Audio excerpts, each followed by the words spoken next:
우리 오여전도회 헌신 예배 참 감격적인 예배입니다. 그렇죠? 오여전도회 헌신 예배를 앞두고 가장 설레고 기대됐던 사람 누굴까요? 예, 접니다. 오여전도회 회장이 아니고 지난 주일 지나고 월요일 날 밤에 잠을 한숨도 못 잤어요. 왜냐하면 오여전도회 헌신 예배 생각하느라고 너무 감격스러워서 작년 같으면 할 수도 없는 예배였는데 그래서 침대에서 잠 못 이루고 일어나니 그만 거실에 나가서 상 피고 집에 있는 노트북 오래된 컴퓨터지만 끄집어내어 가지고 오늘 설교문을 썼어요. 밤에 월요일 밤에 밤잠을 못 이루며 이 설교를 제가 생각을 했습니다. 많은 분들이 본문을 읽을 때 잘못된 거 아니야? 왜 그렇게 생각을 합니까? 이 본문은 거의 성탄절 때 읽는 본문이잖아요. 그렇죠? 네. 제가 설교자로 목회 40년을 넘게 하면서 성탄이 아닌 때 이 본문을 설교하는 게 오늘 처음입니다. 늘 성탄절에만 주로 하는 설교인데 성탄 아닌 때 이 설교를 한 적이 있나? 없어요. 처음. 왜냐하면 제가 이제 밤에 생각을 이렇게 정리를 하면서 오여전도회를 두고 무슨 말씀을 함께 나누는 게 가장 적합할까, 좋을까, 또 은혜가 될까 생각했는데 마리아가 떠오르더라고요. 근데 또 같이 이어서 나오는 생각이 마리아 여전도회 있는데 우리 마리아 여전도회가 있거든요. 지금 은퇴하신 분들 오해 마시길 바랍니다. 마리아든 한나든 안나든 지금 우리 입장에서는 할머니예요. 그죠? 성경에 어떻게 비추어지느냐 하는 우리 이제 선입견인데 사실 좀 비사를 말씀드리면 마리아 여전도회가 만들어질 때에 저는 한나 여전도회라고 저 나름대로 이름 붙이고 말씀을 드렸어요. 그런데 우리 권사님이 한나 여전도회 안 하겠대요. 마리아 여전도회 하겠대요. 그래서 제가 의아했어요. 마리아는 젊은데 그러고 한나도 젊어 젊기는 성경에 기록되어 있기는. 그러니까 이게 마리아든 한나든 그게 중요한 게 아니고 어느 시점을 보느냐 하는 것이 중요하다. 그렇게 생각이 되어서 오늘 마리아를 생각하면서 오여전도회 헌신 예배 이 말씀을 나눠야 되겠다. 그렇다고 여러분 부담 갖지 마십시오. 여러분이 다 예수님의 어머니가 되어야 된다는 얘기는 아닙니다. 예수님 어머니 안 되어도 괜찮은데 예수님의 어머니로서의 마리아의 모습을 좀 생각해 보면 또 우리 성도들에게도 은혜가 있겠다라는 생각을 했습니다. 마리아는 어쨌든 참 존경스러운 인물입니다. 오해하지 마십시오. 천주교에서 얘기하는 성모 마리아와는 다른 개념입니다. 천주교는 신앙의 선배로 존경스럽다는 것이 아니고 어떤 신적 존재로서 얘기를 하는데 신은 아니에요. 마리아가 단지 육신을 입고 이 땅에 오신 예수님의 어머니 그리고 우리 신앙의 선배. 왜 자기가 신앙의 선배라고 말씀을 드리는 거 하니까 이 세상에서 예수를 믿는 첫 번째 교인이 누구였느냐? 바로 마리아였어요. 예수를 믿은 첫 번째 교인 마리아였어요. 이해가 되십니까? 그 이전에는 예수님 태어나시지 않았잖아요. 물론 구약에 여러 하나님께서 주신 계시도 있고 뭐 연상되어지는 부분도 있고 하지만 예수라는 이름의 구원자를 믿은 첫 번째 성도는 예수님이에요. 무엇이나 처음 한다는 건 설레임도 있겠고 두려움도 있겠고 사람이나 상황에 따라 차이도 있겠지만 용기도 필요하고, 그렇죠? 보통의 경우 뭔가를 처음 하는 사람은 대단한 사람입니다. 그래서 우리가 선구자라는 이름을 붙이기도 하고 그러죠. 우리 오여전도회 회원들이 바로 그런 선구자와 같은 믿음의 귀한 첫 신자인 마리아를 본받는 선배 성도 마리아를 본받는 그런 성도들 되시기를 간절히 소망합니다. 우리 모든 성도 또한 우리 신앙의 1호 선배 마리아를 본받는 신앙 가지기를 원합니다. 예수님 태어나시기 전에는 예수님이 없었잖아요. 이 땅에 육신으로는 처음 태어나신 분이 예수님이에요. 그때 제일 처음 만난 사람은 바로 마리아였어요. 여기서 제가 가장 먼저 생각하고 싶은 것이 있습니다. 왜 마리아였을까라는 거죠.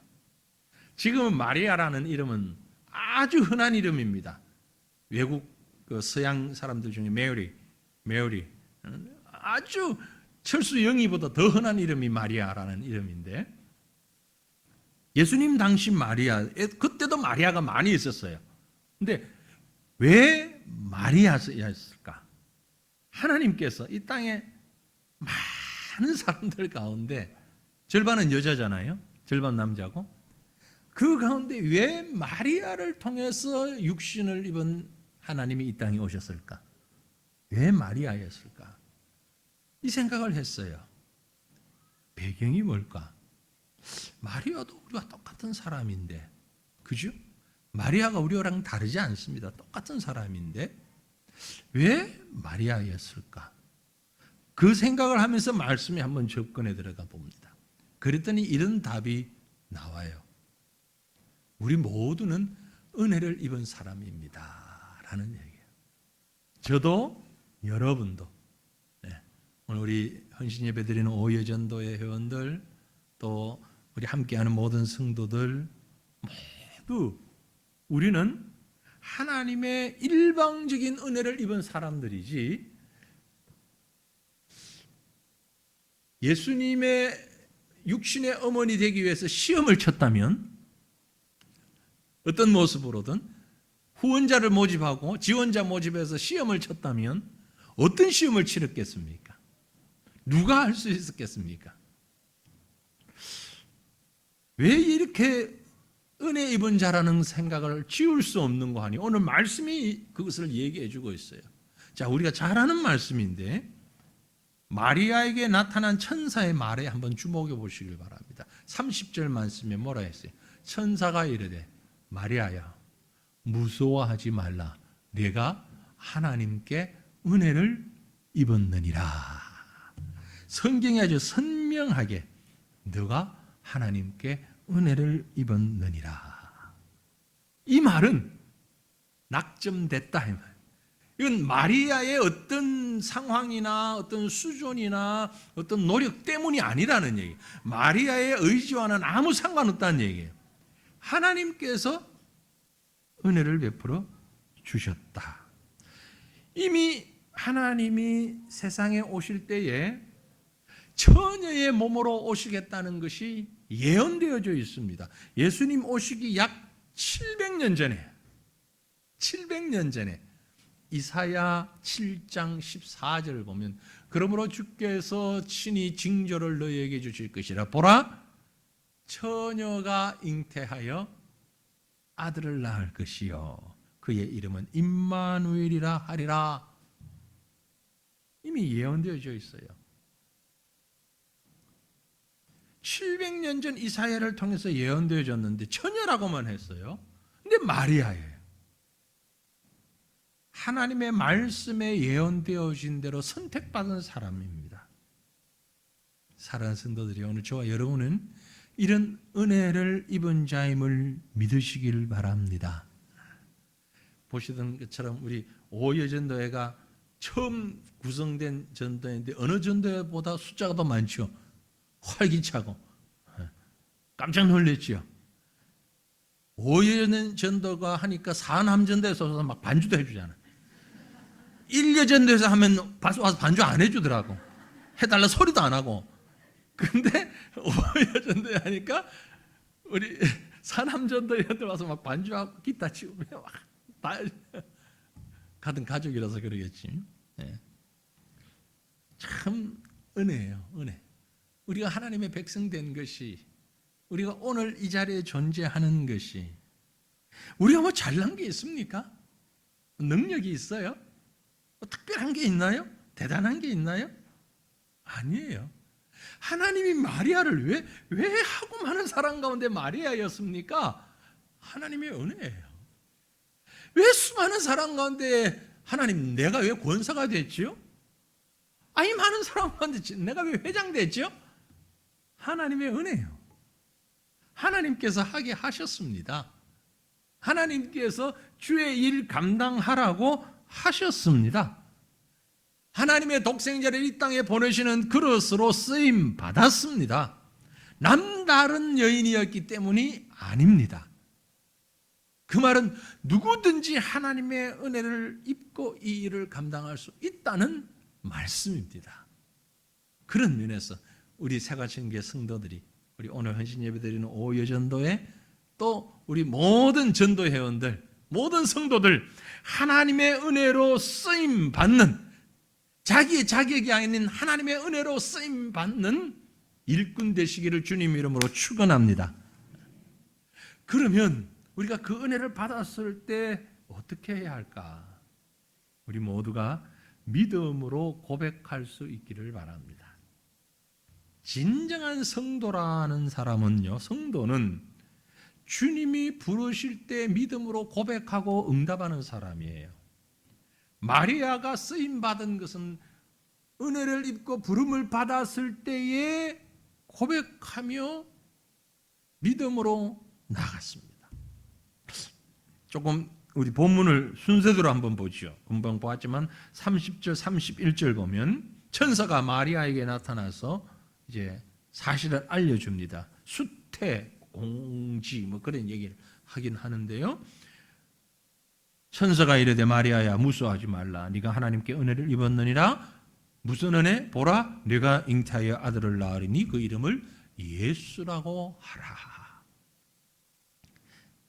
말도 안 되는 청천벽력 같은 말이잖아요. 처녀예요. 요즘은 괜찮은가 그게? 혼수라고 하는데 그건 말도 안 되는 소리고, 예? 그거는 신앙적인 소리가 전혀 아니에요. 그렇죠? 아직 결혼을 하지 않았는데, 금방 나와서 앞에 찬양했던 분들 다 결혼한 분들입니다, 여러분. 우리 며느리를 삼으면 좋겠다 이렇게 눈독 들이지 마시라고 하는 얘기예요. 다 결혼한 사람이에요. 주인 임자 없는 사람 아무도 없어요. 네. 며느리감을 찾으려면 4층에 청년불출로 가셔야 돼. 네. 다 결혼하신 분인데 처녀에게 천사가 네가 아들을 낳을 것이다. 말이 안 되잖아. 그러니까 이어지는 34절에 마리아가 뭐라고 그럽니까? 마리아가 천사에게 말하되 나는 남자를 알지 못하니 어찌 일이 있으리까? 말도 안 되는 소리 하지 마세요. 무슨 그런 말씀을. 놀라서 반문하는 천사에게 또 마리아에게 천사가 뭐라고 얘기를 하죠? 35절에 천사가 대답하여 이르되 성령이 내게 임하시고 지극히 높으신 이의 능력이 너를 덮으시리니 이름으로 나실 바 거룩한 이는 하나님의 아들이라 일컬어지리라. 이유를 설명을 한 거예요. 상황 설명을 한 거예요. 자, 여러분이 마리아 입장이라면 이 말이 지금 납득이 되고 이해가 되고 아멘 되어집니까? 어때요? 처녀가 나 전혀 남자를 가까이 하지 않았는데 아기가 생겼다. 천사가 이게 하나님의 은혜다.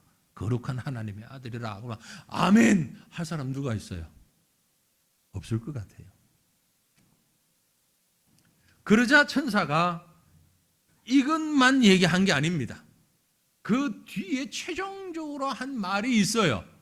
37절에 뭐라고 했어요? 되죠? 하나님의 모든 말씀은 능하지 못하심이 없느니라.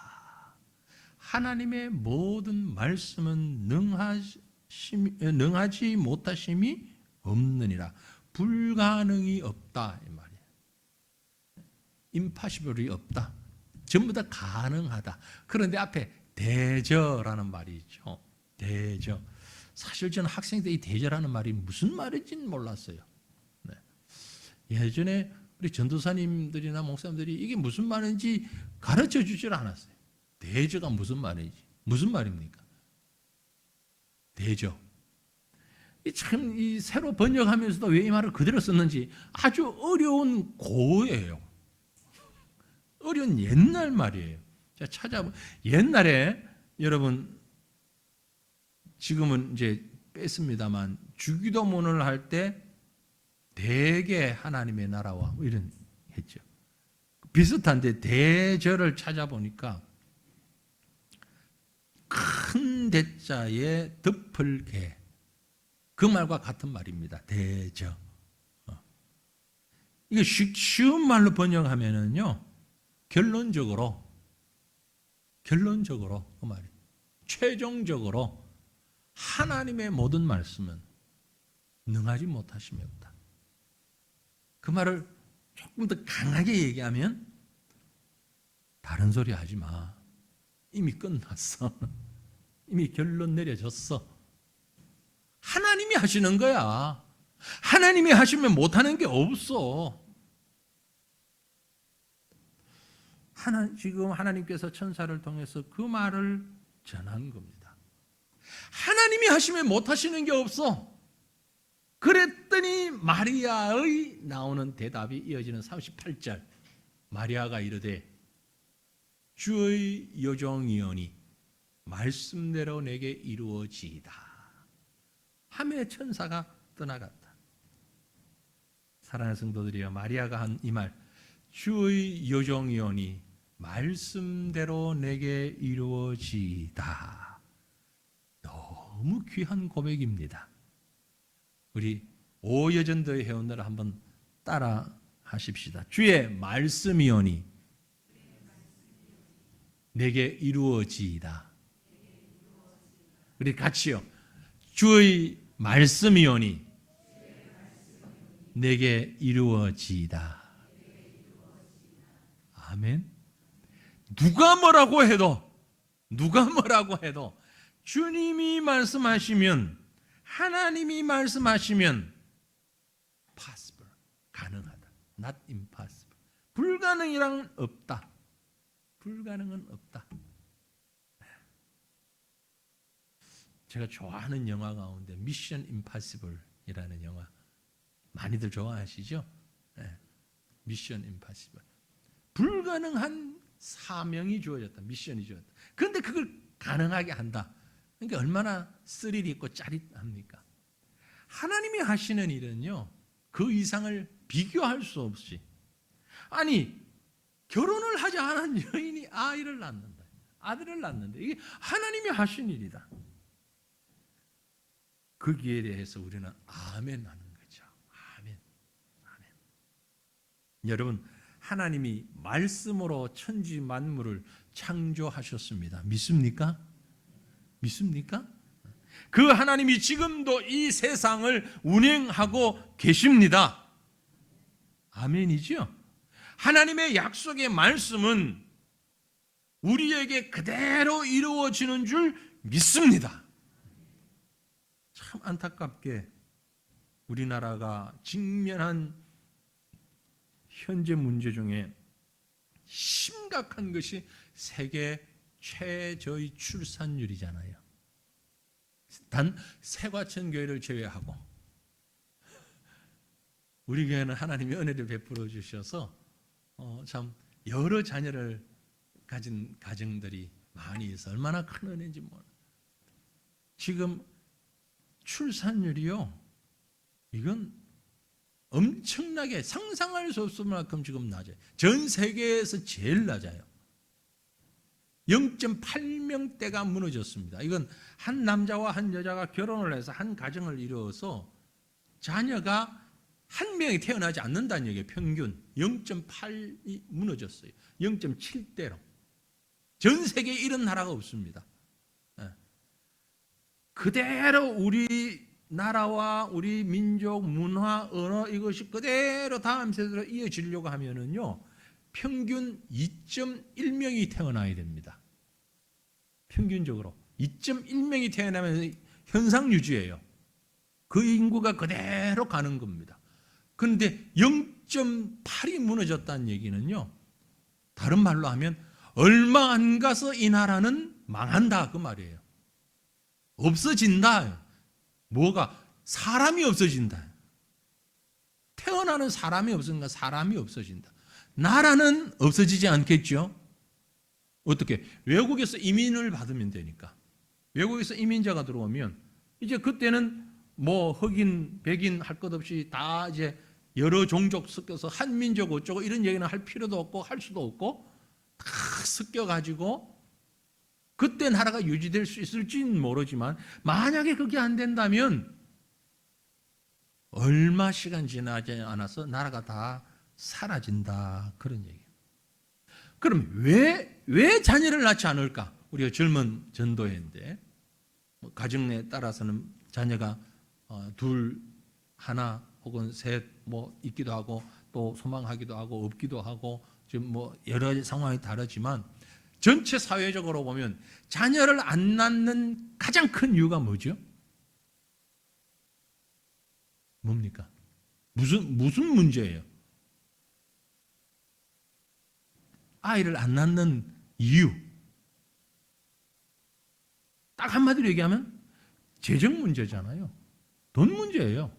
뭐 이런 얘기 저런 얘기를 하는데 맞벌이를 하니까 그 맞벌이도 재정에 연결된 문제고 아이를 낳고 경력이 단절되고 그것도 재정에 관한 문제고 모든 게 재정에 관한 문제. 근데 그 문제는 조금 더 깊이 들어가 보면 어떤 고민이 있냐면 여기 있는 대부분이 똑같은 고민을 할 텐데 이미 태어나 있는 자녀들도 정말 잘 키울 수 있을까? 우리가 잘 키울 수 있을까? 근데 그 말은 좀 더 솔직해지면 좋겠어요. 좀 더 솔직하게 우리 마음을 들여다보면 내 자녀에게 남의 자녀들만큼 해줄 수 있을까? 우리 아이에게도 다른 집 애들만큼 해줄 수 있을까? 염려는 충분히 이해가 됩니다. 책임감도 공감을 합니다. 현실적으로 쉽지 않습니다. 맞아요. 현재 뭐 한 가정의 애들이 뭐 셋, 넷 쉽지 않아요. 쉽지 않아요. 제 큰 딸이 애가 셋이잖아요. 아들만 셋이잖아요. 제 큰애 본 적은 언제인지 지금 까마득해 얼굴 보기가 어려워요. 맨날 이 아들 셋 치다끌이 하느라고 이게 정신이 없어서 전화 통화도 제대로 못해요. 전화 통화하기도 힘들어요. 몇 달을 못 봤어요. 네. 가까이 있는데도 그렇게 멀지 않아도 저도 바쁘고 아이도 바쁘고 여러 가지 현실적 문제가 있어요. 책임감이 있어요. 과연 잘 키울 수 있을까? 하나라도 둘이라도 뭐 나라에서 이렇게 해준다는데 그게 언제까지가 그게 얼마나 도움이 될까? 여러 가지 복잡한 생각들이 있을 수 있어요. 주택 문제는 어떻게 해결하며 이게 나중에 교육을 위해서 영어 학원을 보내야 되나? 어디에 있는 영어 학원을 보내야 되지? 수학은 어떻게 하지? 그다음에 말하기는 논술은 어떻게 하지? 피아노도 가르쳐야 되는데 바이올린도 가르쳐야 되는데 태권도도 가르쳐야 되는데 어느 집에는 뭐도 한다는데 아이를 예술종합학교 학장 만들 셈 치고 하여튼 뺑글뺑글 돌리면서 근데 또 왜 돌리냐면은 부모가 그 시간까지 집에 오질 않아. 직장생활을 하느라고. 뭐 이런 현실적인 문제가 너무 많아.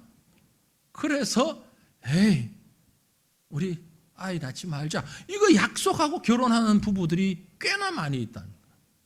아예 약속을 하고 우리 아이나 자녀한테 말자. 하나님의 명령에 정면으로 도전하는 처사입니다. 생육하고 번성하여 땅에 충만하라. 하나님 명령하셨어요. 근데 우리의 현실 때문에 못해요. 그래서 우리에게 필요한 것이 마리아와 같은 믿음이 필요하다 이 말이에요. 그 믿음이 뭐예요? 빌립보서 2장 13절 말씀 우리 같이 읽습니다. 너희 안에서 행하시는 이는 하나님이시니 자기의 기쁘신 뜻을 위하여 너희에게 소원을 두고 행하게 하시나니. 아멘. 우리 가정을 우리 모든 자녀들에게 일을 이루어 가시고 행하시는 이는 누구다? 하나님이다. 하나님이 하실 줄 믿으시길 바랍니다. 우리 아이 성격이 이런데, 우리 애가 이런데, 우리 가정이 이런데, 우리 직장이 이런데 과연 가능할까? 이게 해도 될까? 저렇게 해도 될까?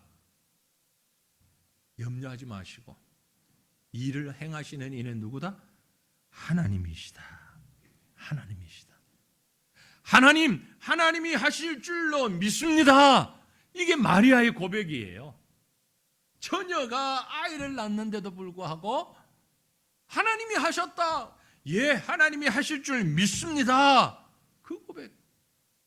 진정한 성도는 하나님 앞에 고백하는 겁니다. 믿음의 고백을. 첫 번째 성도인 마리아가 예수님을 페이스 투 페이스 만나기도 전에 복중에 만났을 때 고백이 하나님의 뜻대로 이루어질 줄 믿습니다. 그 고백이었어요.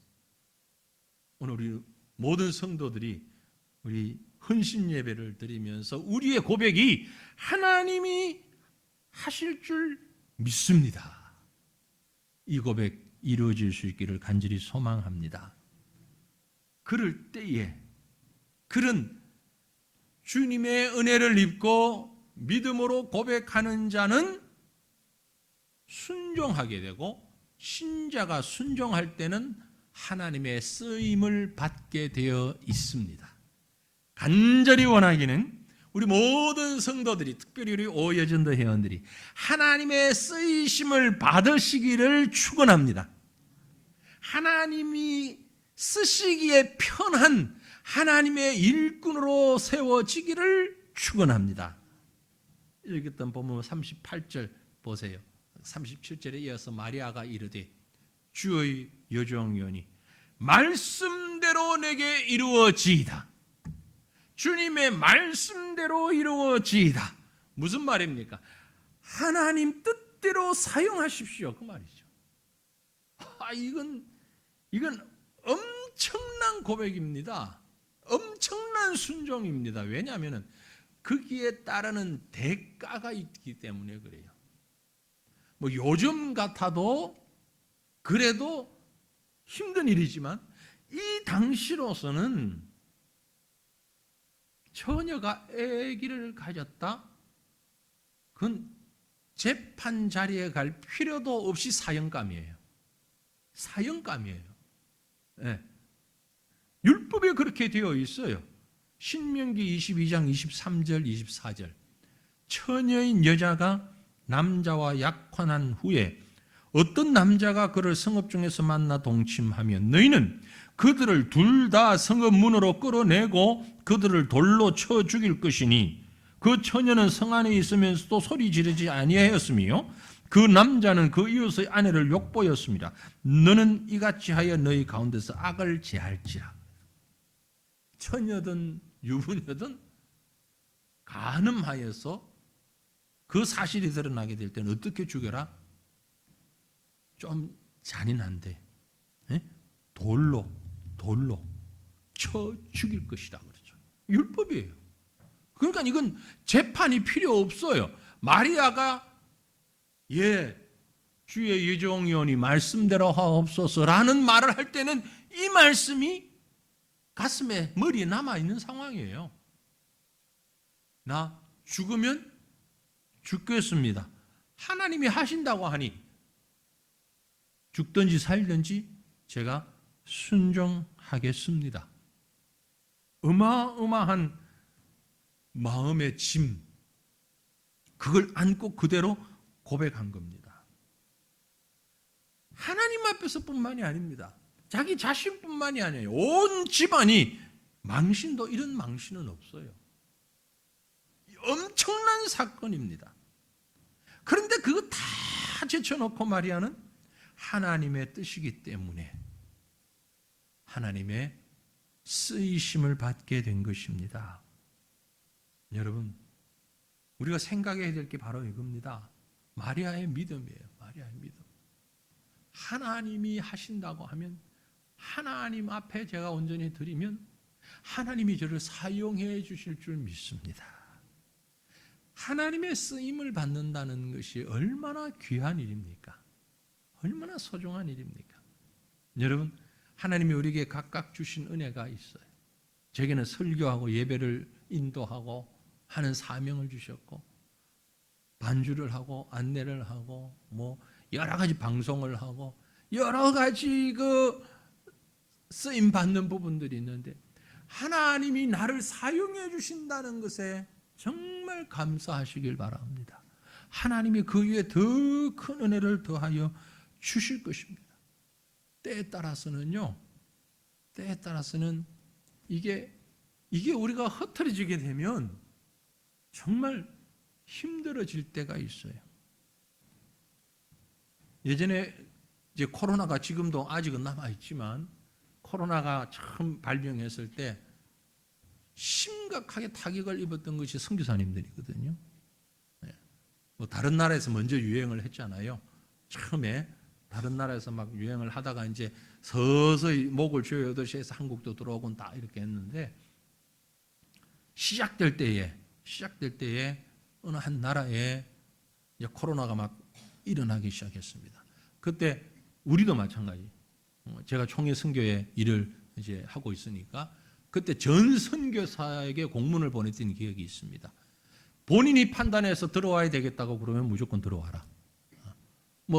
허가를 맡을 필요 없고, 그때는 아주 좀 비상시기였기 때문에 본인이 판단해서 들어와야 되겠다고 생각하면 본부는 허락하니까 언제든지 들어오고, 본인이 남아있겠다고 생각하면 남아있으라. 단 몸조심해라.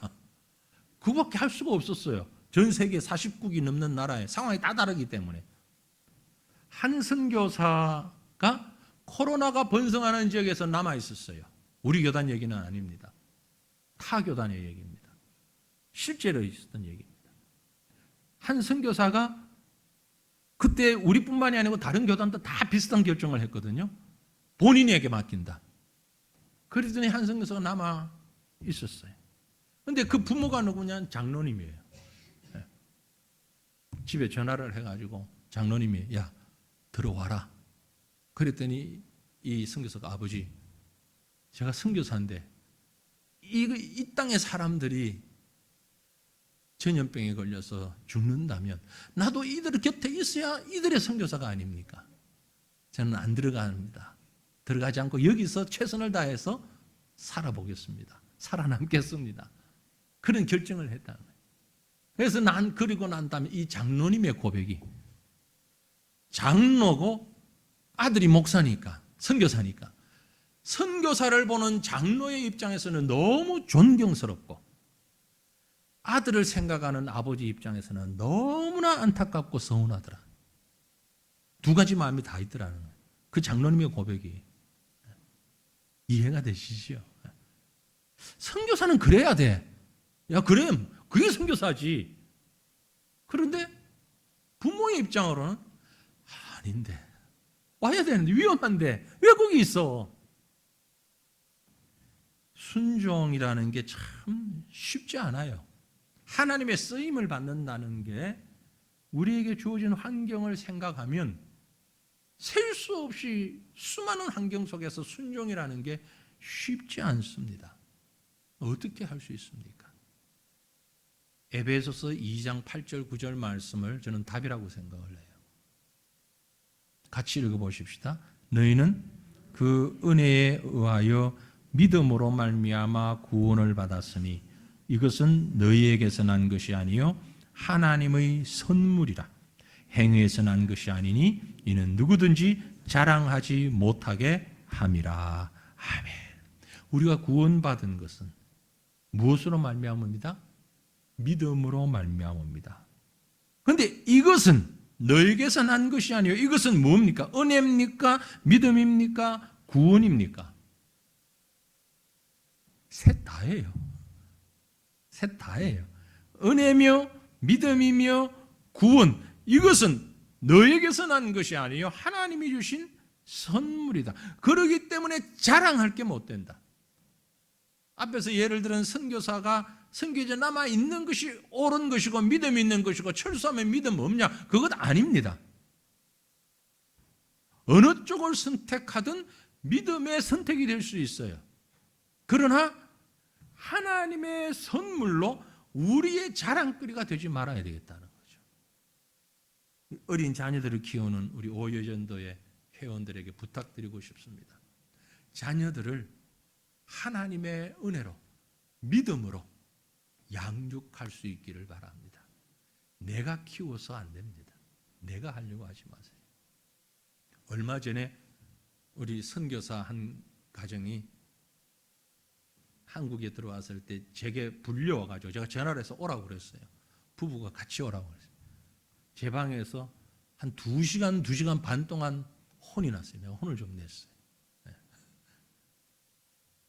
얘기를 했는데 이제 말이 혼이지 얘기를 이렇게 했는데 다시 지금 선교지에 돌아갔는데 그때 2시간 반 동안 얘기한 게 말짱 하늘이야. 똑같대 지금. 심각해요. 무슨 문제냐면요. 부모가 선교사로 갔잖아요. 근데 이 부모는 잘하고 싶은 마음에서 아이를 선교사 아이로 키우고 싶은 거예요. 선교사 아이로 키우고 싶은 거예요. 그래서 제가 혼을 냈습니다. 당신을 선교사로 만든 건 당신의 부모가 아니고 하나님이야. 그럼 당신의 자녀를 선교사 만들고 안 만들고도 하나님이 하실 일이야. 왜 너가 하려고 그래? 아주 후배니까, 아주 젊은 후배. 왜 너가 하려고 그래? 그건 하나님께 맡겨.